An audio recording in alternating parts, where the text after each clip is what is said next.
What happens when a bride-to-be sleeps with her ex the week before her wedding, and the man waiting at the altar discovers the truth? Can a single mistake undo years of control, or does real punishment arrive only when the betrayed man stops shouting and starts planning? I'm Seraphine Lay, 30 years old, and everyone keeps saying I ruined my own wedding. I suppose they're right, though I don't like the word ruined. I think of it more as reclaimed. It was supposed to be the happiest day of my life. Flowers, champagne, a man who adored me enough to build a future around my plans. And yet all I could think about, standing in that white dress, was the one person who had once made me feel alive for free. His name is Mark, my ex, the one I should have forgotten years ago. I told myself inviting him to the wedding was an act of maturity, proof that I'd grown past the mess we'd made. Adrian, my fiancé, didn't agree. He called it strange. He said it would look bad. I told him that if our love couldn't handle a simple invitation, maybe it wasn't as strong as he thought. He went quiet, and I counted that silence as victory. I didn't plan to cross the line. Not at first. I just wanted to see what I'd been missing, to remind myself that I wasn't marrying Adrian out of fear or convenience. I wanted confirmation that Mark no longer mattered, but when he smiled that same careless smile, every reason, every promise I'd made to Adrian blurred. It wasn't passion, it was curiosity. At least that's what I told myself later when everything fell apart. Now, everyone calls me heartless. They say Adrian did the right thing cancelling the wedding hours before it began. But they weren't there in the quiet moments, when he stopped reaching for me, when he worked late and forgot my birthday dinner, when he said we were lucky because we rarely fought. Who wants a love that never even burns? So yes, I made a mistake, but I made it trying to feel something real. I didn't think one night, one secret could destroy everything we built. I didn't think he'd ever find out, but he did. And when he did, he didn't scream or cry. He just smiled, as if he'd been waiting for proof all along. Before we dive deeper into this story, I have one small request. Please subscribe, drop a like, comment, and hit that hype button to boost this channel so more people can discover these incredible stories. Adrian and I had been engaged for 8 months when the guest list became a war. He said it was too long. I said it was our one day to celebrate. He wanted small and private. I wanted a spectacle. He called it wasteful. I called it memorable. In truth, I didn't care about the guests so much as the image, the way people would look at me walking down that aisle, the way they'd envy how calm and lucky I seemed. I had spent years organizing events for other people. I deserved one that finally revolved around me. The night I added Mark's name, it didn't feel dramatic. He'd been a part of my life once, and I liked the idea of showing him what he'd lost. Closure, that's all. When Adrian saw the list, he frowned. "Is this the same Mark?" he asked. "It's not a big deal," I said. "We dated a lifetime ago." "Still," he said, "why invite him?" I smiled. "Because we're adults, Adrian. Adults don't hide from the past." He studied me for a moment and nodded, though the air between us turned heavy. I hated that look. Measured, cautious, like he was assessing a project. He was always calm, always logical. Sometimes I wanted him to just lose control, to prove he still cared enough to. But instead, he said he trusted me. That word, trusted, felt almost insulting. A few days later, I told my sister Ren about the argument. She laughed, saying, "Honestly, it's kind of iconic. Imagine your ex watching you marry someone better. I'd do it." I liked that answer. It made me feel bold, not reckless. "See," I said, "I'm not being petty. I'm showing I've grown." Ren grinned. "Just don't let Mom hear that." Mom heard anyway. Over dinner, she said inviting an ex was disrespectful, especially to Adrian. I told her she was stuck in the past. "It's 2025, I said. "People stay friends with their exes." "Friends don't destroy trust," she said quietly. I rolled my eyes. "It's one invitation, not an affair." That night, I opened my laptop to finalize table placements. Mark's name looked harmless, sitting there between co-workers and cousins. Still, I hovered over it longer than I needed to. Just curiosity, I thought. Just wondering what he'd think when the card arrived. 2 days later, my phone buzzed while I was at the office. Didn't expect an invite. Bold move, the message read. I stared at it for a moment before replying. It's just a wedding, Mark. I thought we were past the weirdness. He answered almost instantly. If you're sure your fiancé's cool with that, I'm flattered. I typed back, he's fine. We're fine. That was a lie. Adrian wasn't fine. He'd been quiet ever since our argument, polite but detached. We worked in the same apartment most evenings, me adjusting flower budgets, him drafting blueprints. We barely spoke, except for reminders. Cake tasting Thursday. Deposit due Friday. We were efficient, not affectionate. When I told him Mark had replied, I tried to sound casual. He said he's coming. Adrian didn't look up from his screen. Good for him. I laughed softly. Don't be jealous. I'm not, he said. I'm just wondering why you need him there. I shrugged. Because I can handle it. He smiled faintly. That's what you always say before something breaks. I didn't answer. I wanted to believe he was just being dramatic. But later that night, when I walked past his study, I saw him scrolling through something on his phone, our wedding website. His expression was unreadable. I went to bed pretending not to care, but the silence stretched long enough to feel like punishment. Ren texted me the next morning. Mark messaged me. Says he can't believe you two are still in touch. He sounds curious. I asked what she told him, that you've moved on, but you're still civil. Why? I didn't reply. At work, I caught myself checking my phone more than usual. Every buzz made my stomach tighten. When Mark finally texted again, do you still drink chai lattes, or did adulthood make you boring? I laughed too loud, earning a look from my assistant.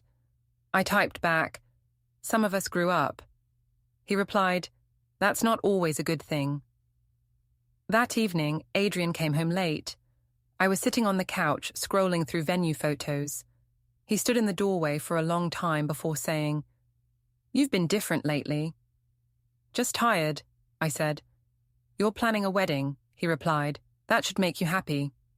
It's stressful, I said. Maybe if you helped more. He raised a hand. I'm not the one who added complications. His tone was calm, but it hit like a slap. I started to argue, but stopped when I saw his face. Tired, not angry. That disappointed me more than anything. I wanted him to fight, to demand, to make me feel important again. But instead, he just said goodnight and went to his room. As the door closed, my phone buzzed once more. Mark's message preview glowed across the screen. We should catch up before the big day. 1 drink, no drama. Door latch clicks shut as Adrian's footsteps fade down the hall. Her phone lights up again. Mark typing, the blinking dots like a heartbeat she can't ignore.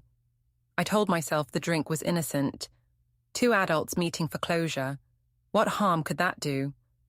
I even rehearsed what I'd say, how happy I was, how different my life had become, how marrying Adrian was proof that I'd finally grown up. It wasn't about Mark. It was about showing myself that I'd won. We met near my office, at a small cafe with gold light and quiet music. He looked almost the same, hair a little shorter, smile exactly as reckless as I remembered. So, wedding bells, he said, leaning back like he owned the place. You really did it. Not yet, I said. A few weeks to go. He smirked. Still time to run. I laughed, pretending not to hear the invitation inside the joke. He asked about my work, about Adrian, about how it felt to plan my own wedding.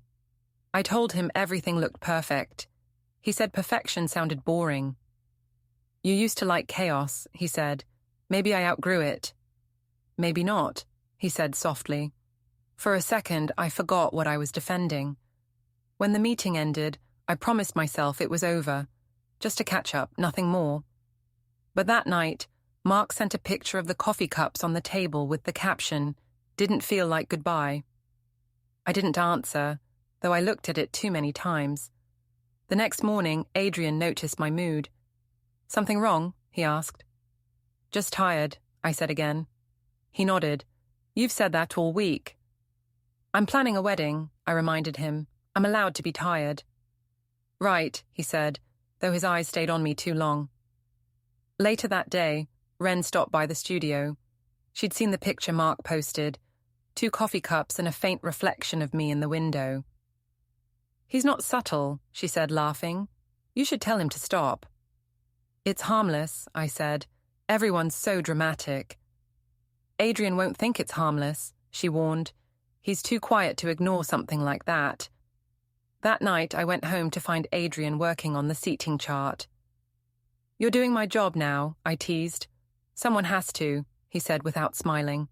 I reached over to touch his arm, but he shifted slightly away. "What's wrong?" I asked. "You tell me," he said. I blinked. "What's that supposed to mean?" "I'm not blind, Seraphine. I saw the post." I laughed it off. "Oh, that. It was just coffee." "With your ex," he said. "Do you realize how it looks?"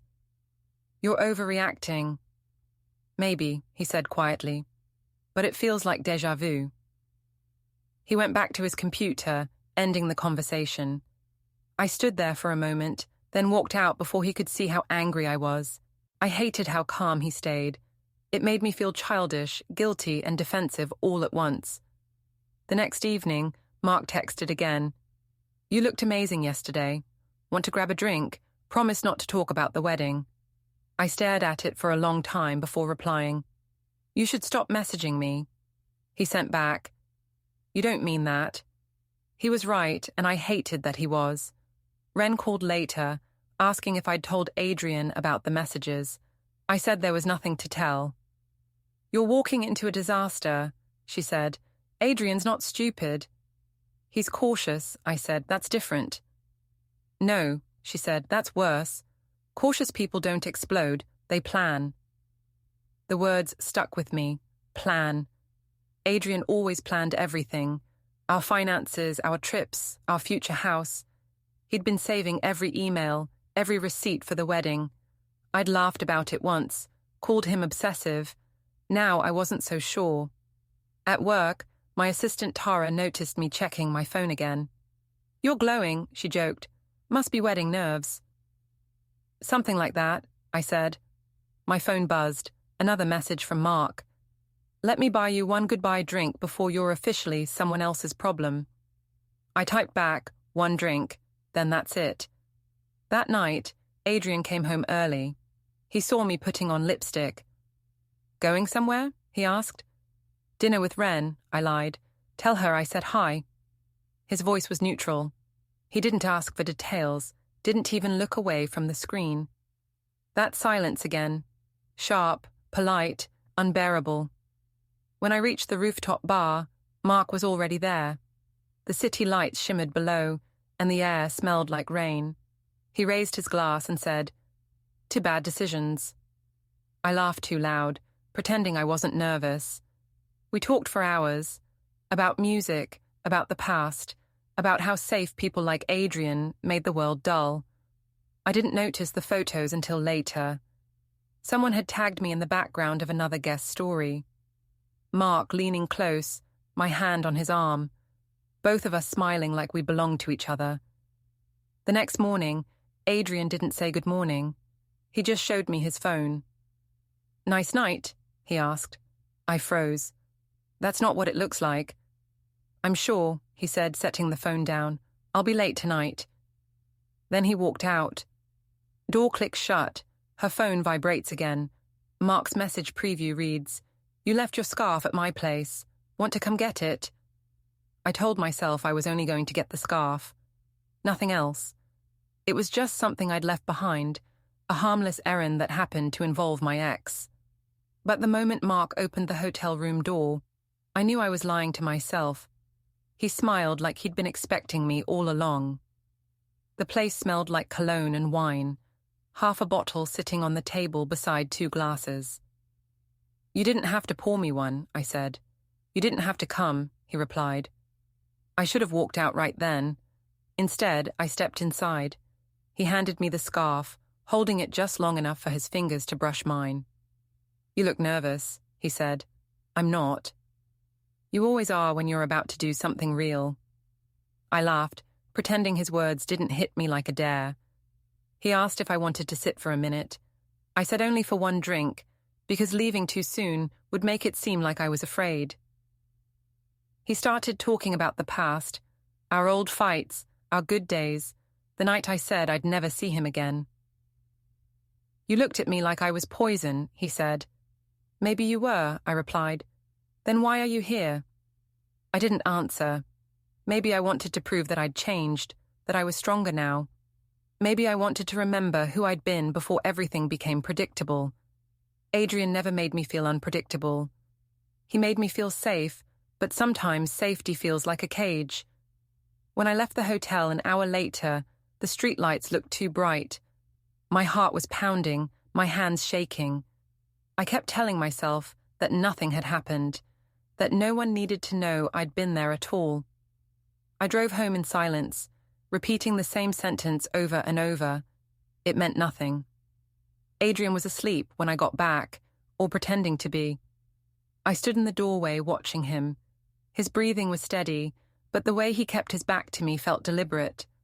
I wanted to wake him up, to tell him that I loved him, but the words stuck. Instead, I went into the bathroom, washed my face, and stared at my reflection until I convinced myself that I could keep pretending. The next morning, he made coffee like nothing had changed. He asked if I'd slept well, and I said yes. He didn't look at me when he answered. Good. The calmness in his voice felt colder than anger. At work, I kept glancing at my phone, waiting for some sign of what came next. Around noon, a message arrived from an unknown number. Interesting choice of hotel, it said. I froze, staring at the words. Before I could respond, another message appeared. Congratulations on the rehearsal dinner tomorrow. I tried to ignore it, but my chest tightened. I deleted both messages, turned off my phone, and focused on color swatches for the floral arrangements. But by the time I got home, Adrian was waiting in the kitchen. Did you go to the hotel last night? He asked. I blinked, my mind racing. What hotel?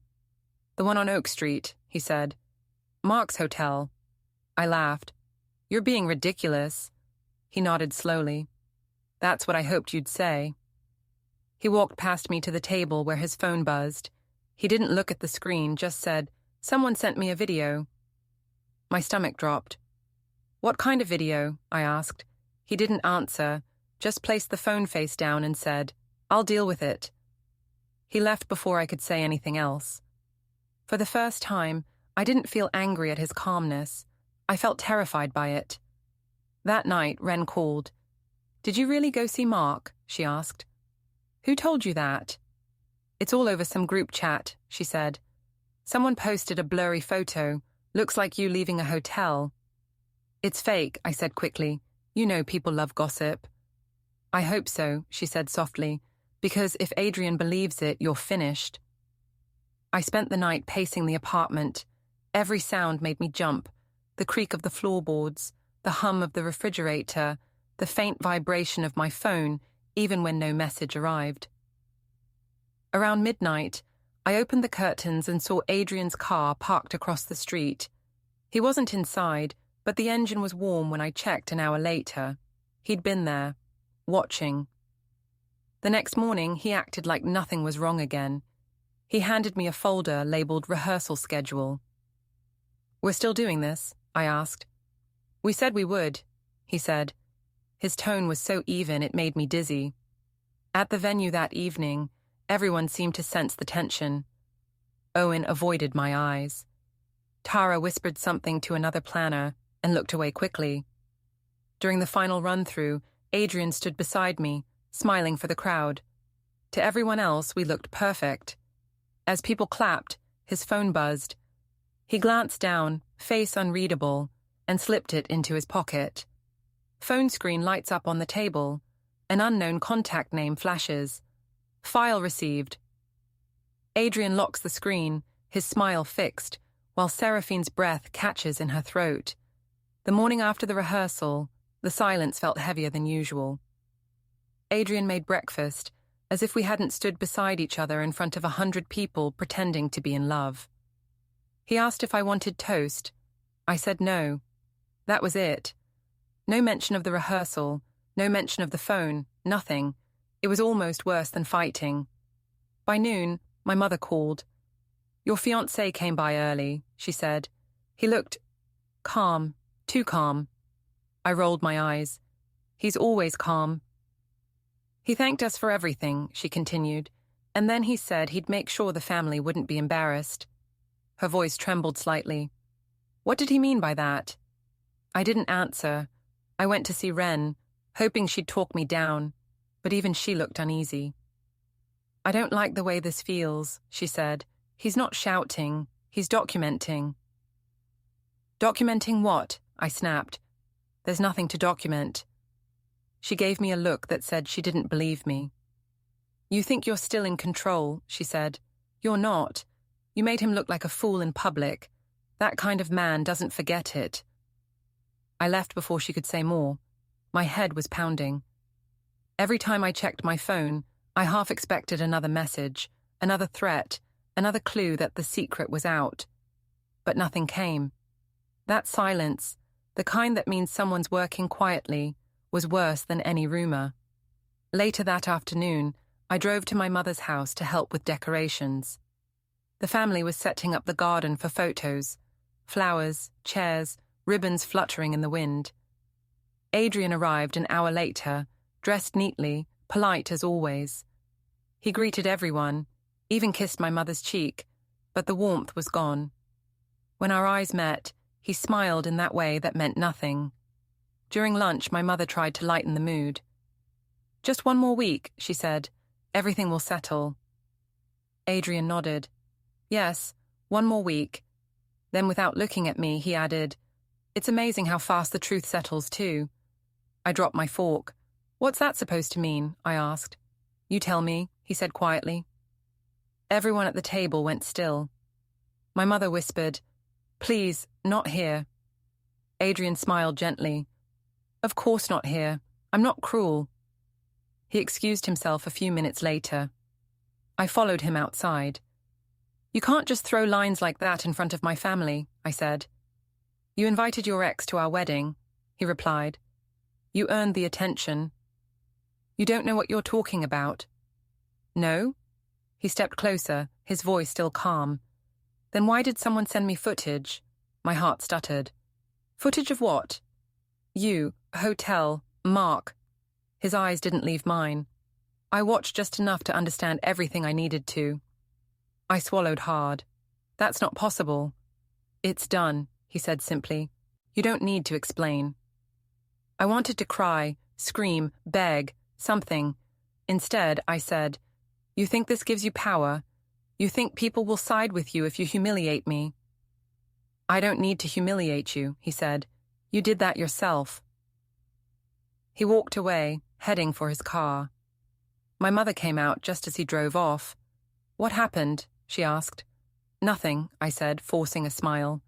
"Just pre-wedding stress." "You're lying," she said. "I can hear it in your voice." When I got home, the apartment felt foreign. The closet doors were open, some of his clothes missing.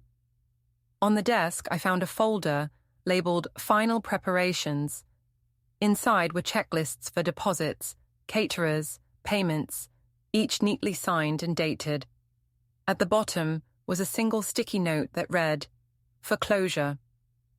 The phrase made my stomach turn. I thought about calling him, but what would I say? That I was sorry? That it was just a mistake? Sorry doesn't sound like much when you've been caught planning a wedding with one man while sneaking off with another. That night, Ren called again. "Mom's crying," she said. "People are starting to whisper. Owen told one of the groomsmen something about a video." "It's lies," I said automatically. "Then prove it," she said, "or at least talk to him before this gets bigger."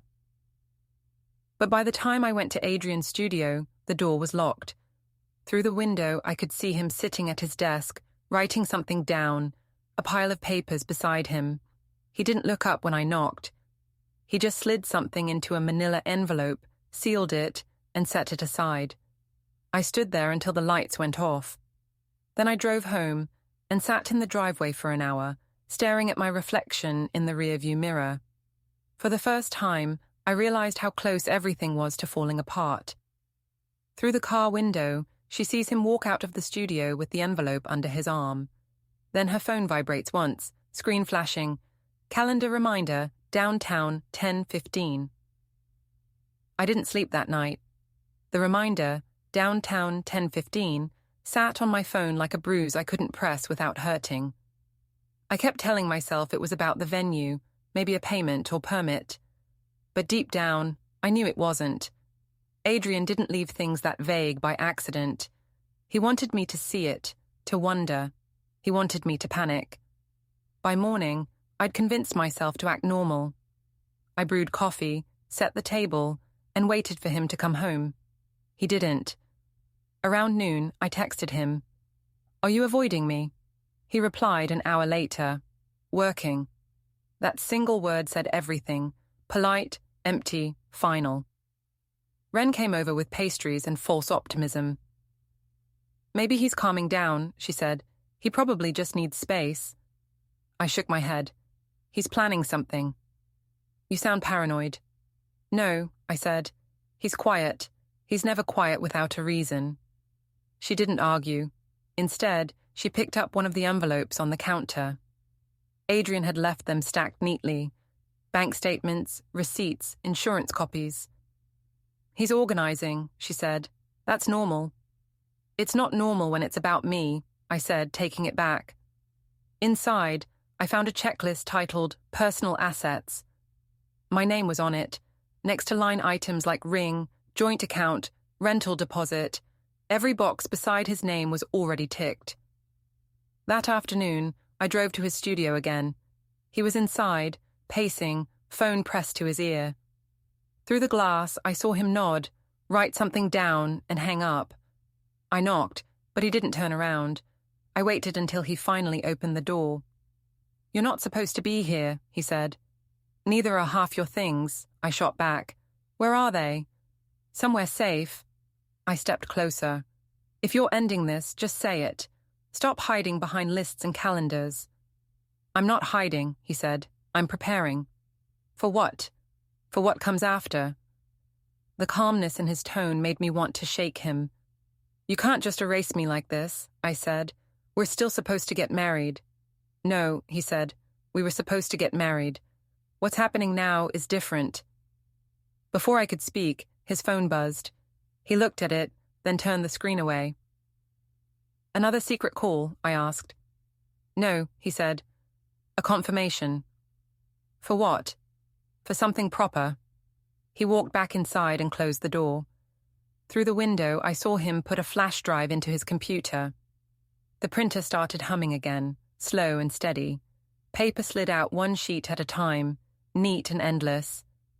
That evening, I went home and poured myself wine I couldn't taste. My mother called to ask if everything was on track. I said yes. It was easier to lie than to explain. She talked about floral deliveries and seating charts, her voice soft and hopeful. I wanted to scream that the wedding was already dead, but I couldn't make myself say it out loud. After hanging up, I opened my laptop. Adrian's cloud account was still synced from when we'd planned the honeymoon. A new folder had appeared. Records. I hesitated before clicking. Inside were labeled subfolders. Messages, payments, photos, correspondence. I opened one at random. Screenshots filled the screen. Text between Mark and me, cropped, dated, catalogued. Even the harmless ones looked damning when arranged like that. My breath came shallow. I clicked out before I could see more. The printer started again, this time from upstairs where his desk sat empty. I hadn't touched it since he'd moved out, but the sound felt like proof that the air itself was turning against me. The next morning, he came by for the last of his things. He looked clean, rested, resolved. "Adrian," I said, "we need to talk." We've already said enough.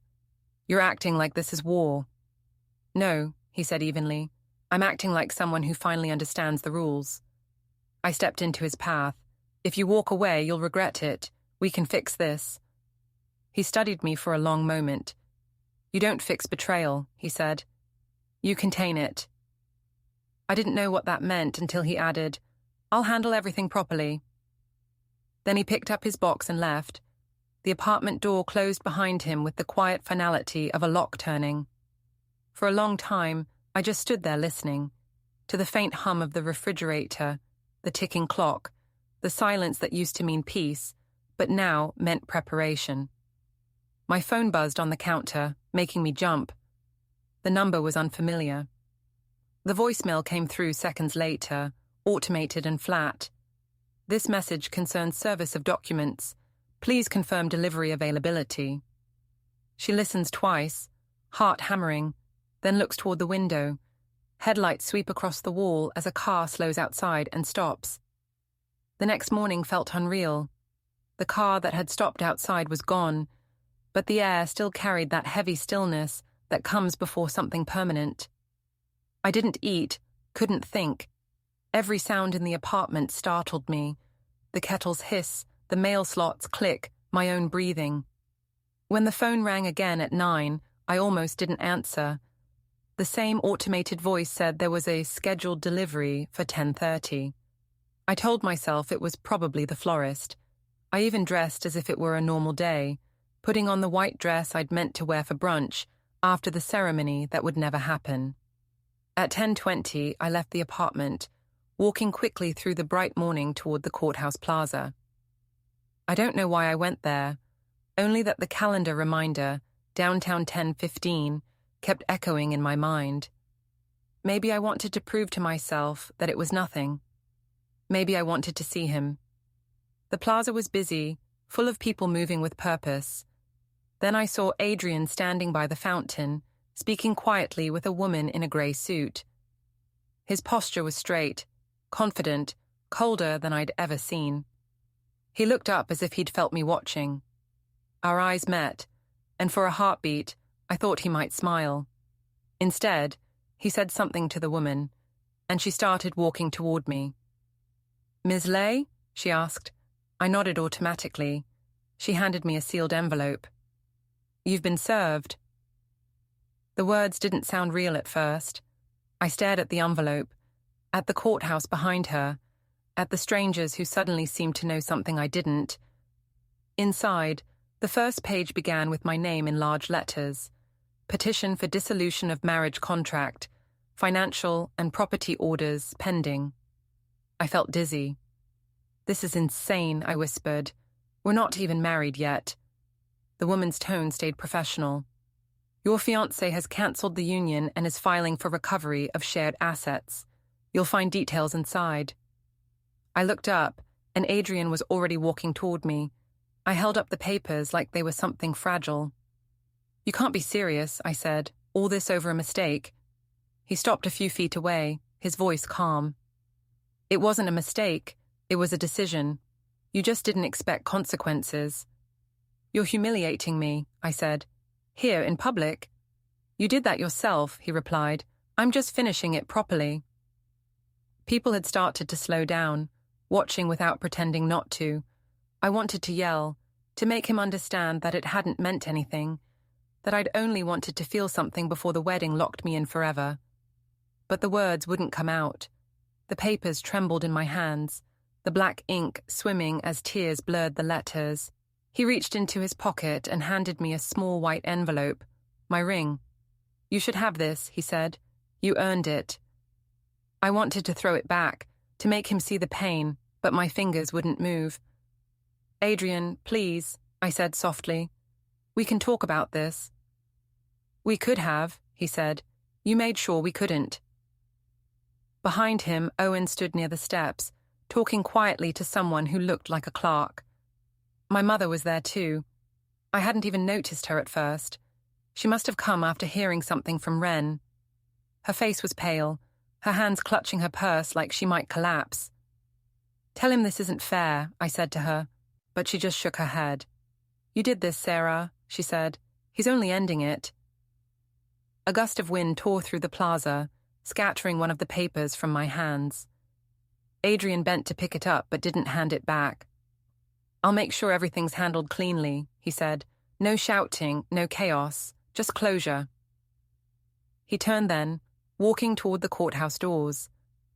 I watched him go, every step deliberate, the sunlight glinting off the glass as it closed behind him. People moved around me again, going back to their errands, leaving me in the middle of the plaza holding an envelope that felt heavier than it should. Someone's phone camera flashed. I heard the soft click and the murmur that follows public embarrassment. I pressed the papers against my chest, willing the ground to open up, to swallow the scene before it spread. But nothing happened. There was no sound except the fountain and the faint echo of my mother's voice behind me, quiet, final. He warned you, she said. You just didn't believe him. I stood there until the sunlight shifted, until the square emptied, until I realized that this silence, this wait, this final proof, was all that was left of the wedding I had destroyed myself. Don't forget to hit like, subscribe, and turn on the bell so you don't miss the next story.